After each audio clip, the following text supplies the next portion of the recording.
Hello class 8 students, this is your science teacher Agrima Rawat. So we are going to start a new chapter today, that is chapter number 6, combustion and flame.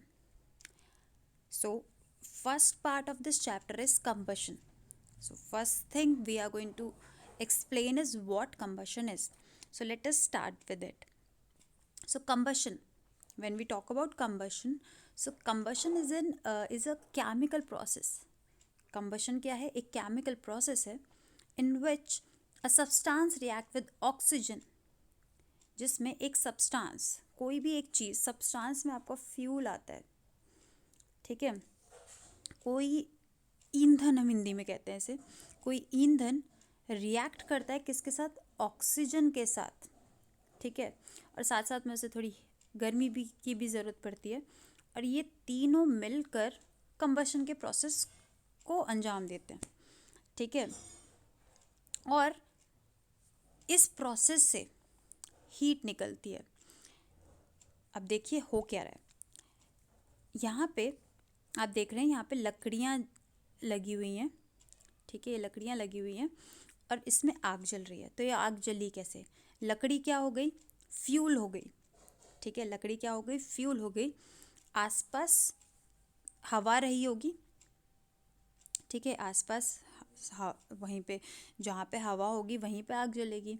आपने previous class में एक experiment करा होगा जिसमें मोमबत्ती को जलाते हैं और नॉर्मली मोमबत्ती जलती रहती है, बट अगर उसके ऊपर जार रख दें, हम एक ग्लास जार रख दें, तो थोड़ी देर बाद देखते हैं हम कि वो मोमबत्ती बुझ जाती है। और उस एक्सपेरिमेंट से हमें ये पता चला था कि जो आपकी मोमबत्ती है उसे जलते रहने के लिए ऑक्सीजन की ज़रूरत पड़ती है, ठीक है।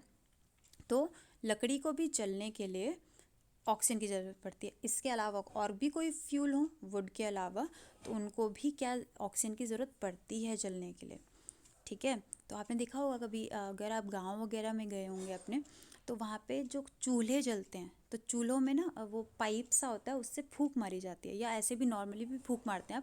आपने कभी आग जलाई हो अपने घर के आसपास, वो बॉन फायर कहते हैं हम उसे, है ना। तो बॉन फायर में आप फूंक मारेंगे तो आप देखेंगे कि आग और भड़क रही है। तो इसका मतलब आप जो हवा पुश कर रहे हैं उधर की तरफ, उससे आपकी ऑक्सीजन पहुंच रही है वहाँ पे पास में, और उसकी वजह से जो फ्यूल है वो और ज़्यादा बर्न हो रहा है, ठीक है, ऑब्वियसली। और आपको सिर्फ ऐसे आपने लकड़ी रख दी और साइड में हवा है, तो अपने आप तो आग जल नहीं जाएगी, आपको थोड़ी गर्मी देनी पड़ेगी, है ना। आपने एक वो देखा होगा डिस्कवरी पे आपने देखा होगा, जो सर्वाइवल वाले जो आपके आते हैं प्रोग्राम्स आते हैं जिसमें लोग सरवाइव करते हैं, तो वहाँ पे एक बहुत सारे सर्वाइवल में वो दिखाते हैं कि लकड़ी को घिस कर वो उसमें आग जलाते हैं, ठीक है। गर्मी घिसने से क्या हो रहा है? फ्रिक्शन से, पढ़ा है ना हमने, फ्रिक्शन से गर्मी प्रोड्यूस होती है, हीट प्रोड्यूस होती है। तो वो हीट प्रोड्यूस कर रहे हैं, तो उनके पास फ्यूल होता है, ऑक्सीजन हवा में होती है, और वो हीट प्रोड्यूस करके ये तीन चीज़ें प्रोड्यूस कर रहे हैं जिससे कि आपकी वो जो भी फ्यूल है वो जलने लगे। और इसी प्रोसेस को हम क्या कहते हैं? कंबशन। इस कंबशन के प्रोसेस में ये तीन चीज़ों की ज़रूरत पड़ती है, और इसमें से जो फ्यूल है वो कुछ एग्जॉस्ट हो जाएगा, मतलब कुछ तो हमारा ऐसे ही एनर्जी उस बनाएगा, है ना, ऐसे ही ख़त्म हो जाएगा, और कुछ हीट बनाएगा, कुछ की वजह से हमें गर्मी मिलेगी, ठीक है। तो ये था कंबशन का process. I hope you have understood this. हम अभी आगे और डिटेल में इसे पढ़ते हैं। तो अभी मैंने आपको बताया कंबशन के लिए किन की चीज़ों की ज़रूरत पड़ेगी? फ्यूल की, एयर की, एयर में स्पेसिफिकली ऑक्सीजन O2, ठीक है, and third is heat, okay. जब ये तीनों चीज़ें मिल जाएंगी, then the process of combustion will take place. If any of this is absent, अगर इनमें से तीन चीज़ों में से कोई भी चीज़ absent होती है, तो आपका कंबशन का प्रोसेस पूरा हो ही नहीं सकता। तो ये तीन मेन रिक्वायरमेंट्स हैं, ठीक है, क्लियर।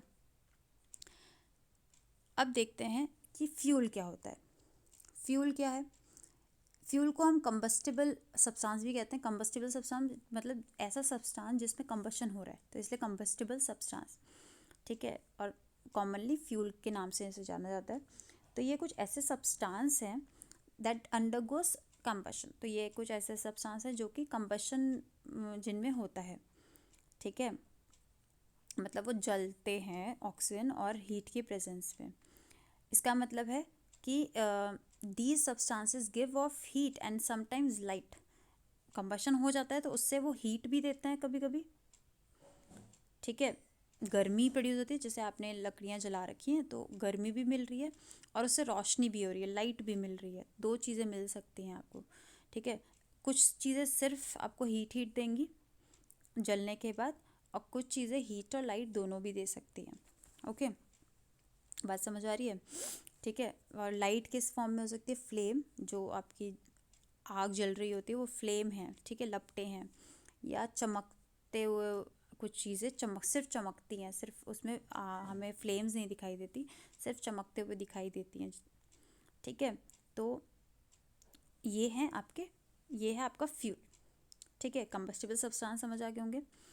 अब हर सब्सटेंस को अगर आग पकड़नी है, ठीक है, किसी भी फ्यूल में आपको आग लगानी है, तो अभी मैंने बोला आपको ऑक्सीजन की ज़रूरत पड़ेगी, ऑक्सीजन तो आपको एटमॉस्फेयर से मिल ही रही है, और बाहर से आपको हीट देनी पड़ेगी। अब मैं दोबारा से आपको उसी एग्जांपल में वापस ले जाती हूँ जहाँ मैंने आपको सर्वाइवल वाले प्रोग्राम्स के बारे में बताया था। तो आपने देखा होगा वो लोग लकड़ियों को घिसते हैं, तो वो घिसते रहते हैं, कभी कभी उनसे जलती नहीं, कितना कितना घिसते हैं, वो जल ही नहीं रहा, क्यों नहीं जल रहा? क्योंकि किसी भी चीज़ को जलने के लिए, हीट प्रोड्यूस करने के लिए, आग पकड़ने के लिए एक पर्टिकुलर टेम्परेचर की ज़रूरत पड़ती है, इतनी ज़्यादा हीट प्रोड्यूस करनी पड़ेगी। हो सकता है वो अच्छी तरह से उसे घिस ही नहीं पा रहे, उतनी फ्रिक्शन नहीं दे रहे कि जिससे जितना हमें टेम्परेचर चाहिए जलने के लिए, उस चीज़ को जलाने के लिए टेम्परेचर चाहिए, वो नहीं मिल पा रहा, ठीक है। वो पर्टिकुलर टेम्परेचर सबसे कम टेम्परेचर जिस पे कोई भी चीज़ आग पकड़ ले, ठीक है, या जलना स्टार्ट हो जाए, उस टेम्परेचर को हम इग्निशन टेम्परेचर कहते हैं।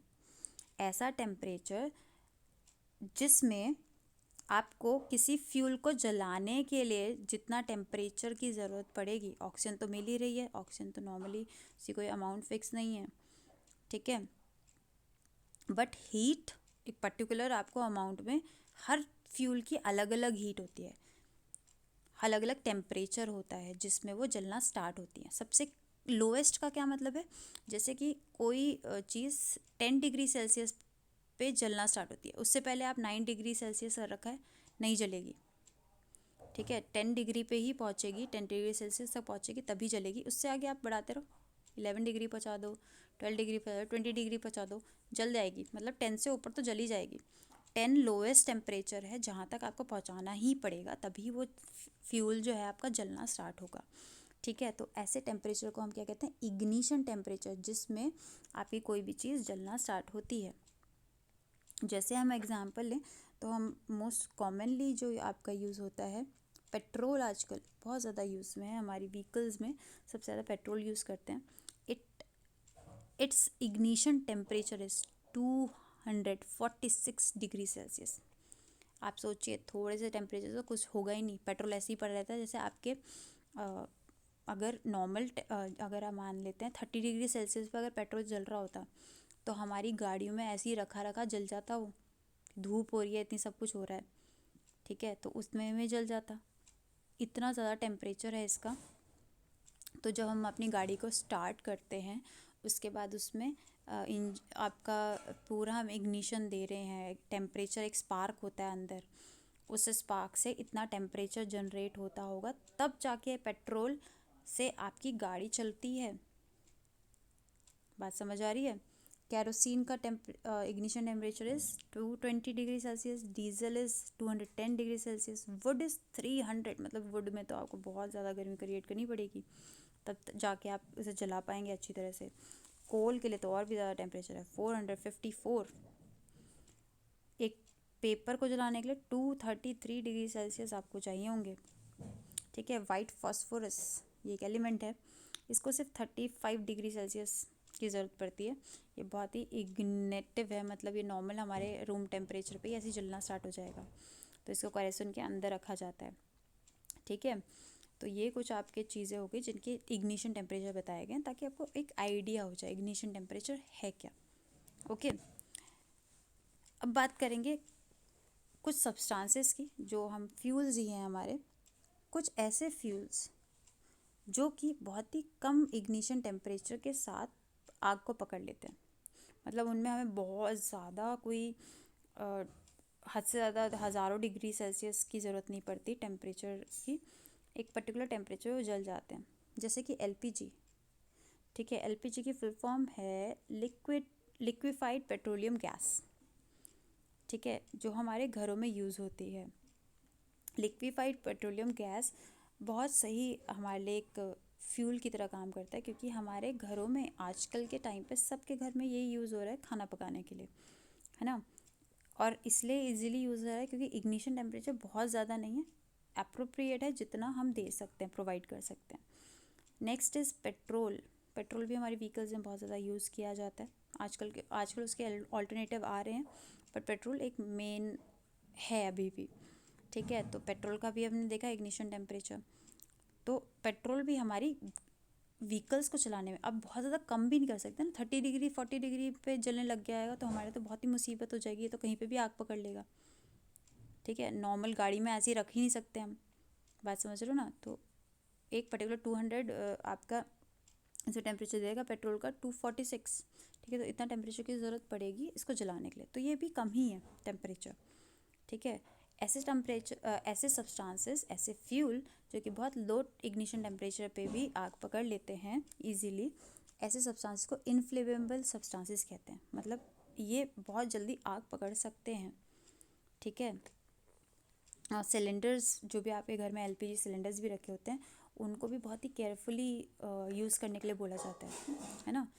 क्यों? क्योंकि ये बड़ी जल्दी आग पकड़ सकते हैं अगर कोई एक्सीडेंट वगैरह हो गया। पेट्रोल को भी बड़ा उससे केयरफुली रखा जाता है कि ऐसे वैसे कहीं पे भी नहीं रख सकते, क्योंकि ये भी आराम से आग पकड़ सकता है। तो ऐसे सब्सटेंसेस को हम इनफ्लेमेबल सब्सटेंसेस कहते हैं। ठीक है, जो आग पकड़ लेते हैं कम इंक्रीज टेम्परेचर पे भी। ओके, और इनमें फ्लेम्स आती हैं, लपटें आती हैं, आग की लपटें। ठीक है, तो ये इनफ्लेमेबल सब्सटेंसेस हैं। अच्छा, अब एक नेक्स्ट टॉपिक है, फ्यूल तो हमारी बॉडी को भी चाहिए होता है। क्यों? हमारी बॉडी को भी तो एनर्जी चाहिए काम करने के लिए, और वो एनर्जी कहाँ से मिलती है हमें? फूड से। इसलिए ये सेंटेंस कहा गया है यहाँ पे, food is the fuel of our body. खाना हमारी बॉडी का ईंधन है। क्यों? क्योंकि वो जो खाना हम खाते हैं उसको हमारी बॉडी में जब वो आता है तो हमारी बॉडी उसे छोटे छोटे टुकड़ों में तोड़ती है, बहुत ही सिंपल सब्सटेंसेस में तोड़ती है। ठीक है, और फिर हमारी बॉडी के अंदर एक प्रोसेस होता है, ठीक है, जिसे हम बोलते हैं रेस्पिरेशन। वैसे आपके कोर्स में नहीं है बट थोड़ा सा ऐसे ही बता देते हैं। रेस्पिरेशन का प्रोसेस होता है जिसमें हमारी बॉडी में जो खाना हमने खाया है